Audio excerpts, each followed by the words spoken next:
Hey now, we are back with Mr. Donald Drysdale, Mr. 58 and 2/3. Obviously, that's probably what he's most known for, in my opinion, is the consecutive scoreless streak record. Obviously, Oral Hershiser broke the record many years later.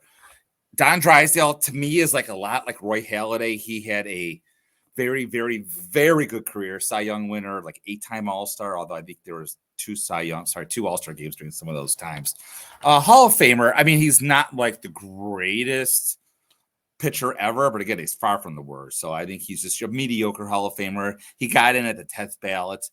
Sounds about right for me. I mean, it definitely did not hurt that he pitched with Brooklyn and with the Dodgers. In addition to that, he was a broadcaster, and unfortunately, he dropped dead of a heart attack, I believe in 1993. I could be wrong. Someone can correct me on that. Let me look it up here real quickly. I should have it. But anyways, unfortunately, he did drop dead of a heart attack at age 56. So he was not an old man when he passed away. So his autograph, fortunately, before he passed away, he was very big on the show circuit. He did a lot of shows. So even though he died suddenly, it's not a rare autograph. And personally, what's interesting about Don Drysdale's autograph in my collection is this card right here before we go into the analysis. Some of your on-card collectors may know this, but real quick history is Nabisco back in like 1993, whatever year he died. Maybe it's on here. Yeah, 1993. So before he died, they did this promotion where if you bought the Nabisco products and mailed in proof of purchases with like shipping and handling, they would mail you back autograph cards. And it was like Jim Hunter, Catfish Hunter, Ernie Banks, Willie Stargell. These are off the top of my head. There were 6 of them. Drysdale. I forget the other 2. Someone could fill me in. But anyways, I remember like right as they announced this, Don Drysdale dropped dead. And I'm like, I got to get that autograph right away. So I remember my mom begging her. She took me to the grocery store near her house. I bought it. I mailed it in right away. And I got this Don Drysdale card. I've since traded or sold the rest of the set. I got them all. But what's interesting about this is they came out and they said, listen, yes, Don, we have these cards. Don Drysdale did sign them. He signed them right before he passed. They're very limited. They're 1 per. So they're out there. I don't think it's that valuable of a card as I thought it would be. Maybe it's a $30, $40 card. We'll take a look a little bit later. And so that was the first Don Drysdale autograph I ever got. And that was probably one of the first, maybe the first autograph of anyone that was deceased at the time. And I got that way back in 1993, like I said.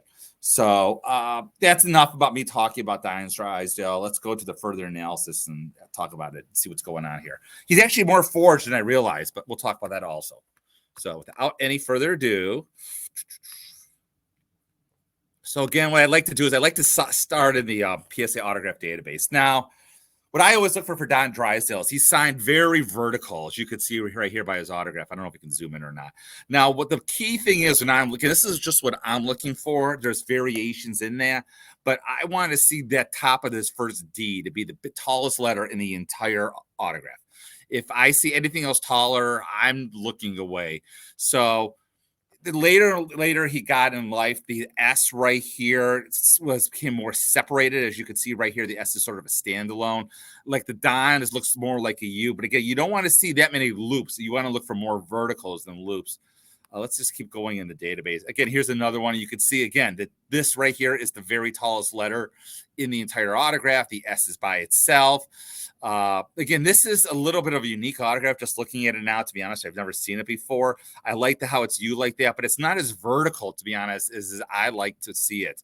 Now, another time when you're looking at it, and I think forgers are taking advantages, the D does look a lot like a W. There's no question about it. The N looks like a U. I mean, the S, again, looks like a U. So, I mean, I like to see more classic examples where the D looks closer to a D, if that makes any sense at all. Kind of like the Larry Doby that we talked about, how it hooks up right here. Again, the D, you can tell, is the highest letter. The Drysdale, again, you see the whole W right here. This is probably signed, I guess, is 80s because the S is still connected to the D where it broke off later on. Okay, here's a nice signed baseball again. You can see what the tallest letter is this D right here. Again, it looks like a U. It's not as vertical as I would like it, but I like that the S. You see how the Y, like earlier on in the signature, the Y went backwards into the S. We'll probably get to that, and he stopped doing that where the S became standalone. So this is probably a more later in life autograph. Again, I don't know how old this autograph is, but again, this is a beautiful D. You see how high this D is. Again, probably maybe a little bit later because the S again is broken off as well. So hopefully you're getting, let's see, this is what I'd want to see, the full name. Like this D looks like a D here. It's very high. There's no question that this is real. The T, you can see right here. I mean, I don't see full name autographs that often, let alone a full Donald Drysdale. Again, you can see that by far the D is the highest letter. The Y, you see how it backs into the S as we talked about, and it went to the D right here.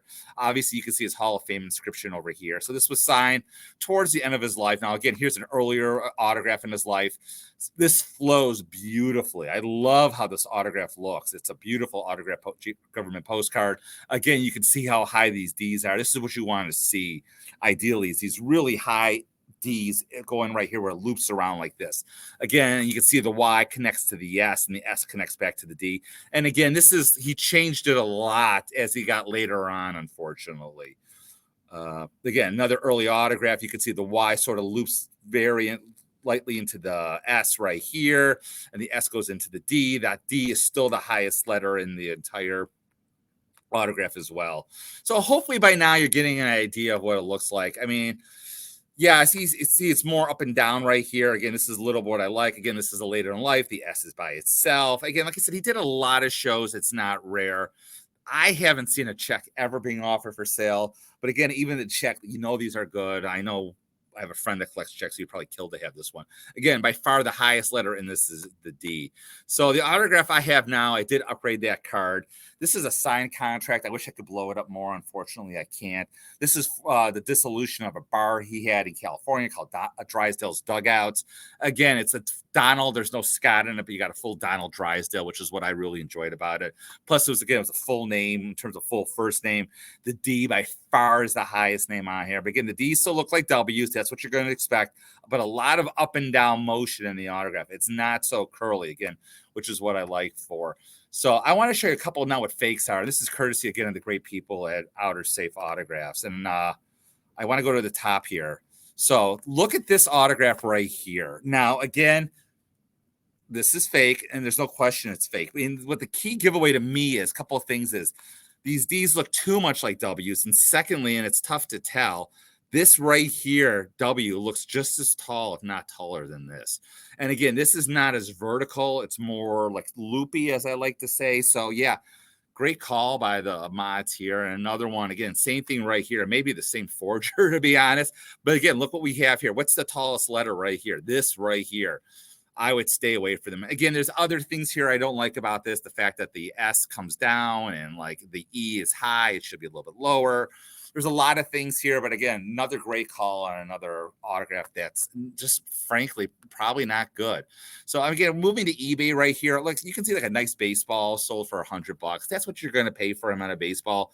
It shouldn't be that much. I'm just curious if I do Don Drysdale Nabisco, what that card goes for these days.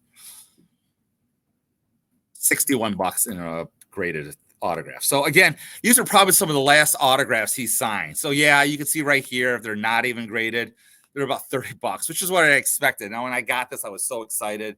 And I'm sure there's a lot of things going into this. It's probably his number one is the fact that, look, he signed in a very dark area. It's not an official photograph. They had to blur out the team uniforms, Major League Baseball. Didn't support this, although the MLB did. And I don't know how many of these are even out there. They're not numbered.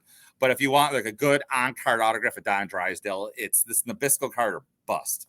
So that's it with Don Drysdale. I hope you enjoyed. If you did, hit the like button down below. Tell your friends, have them subscribe.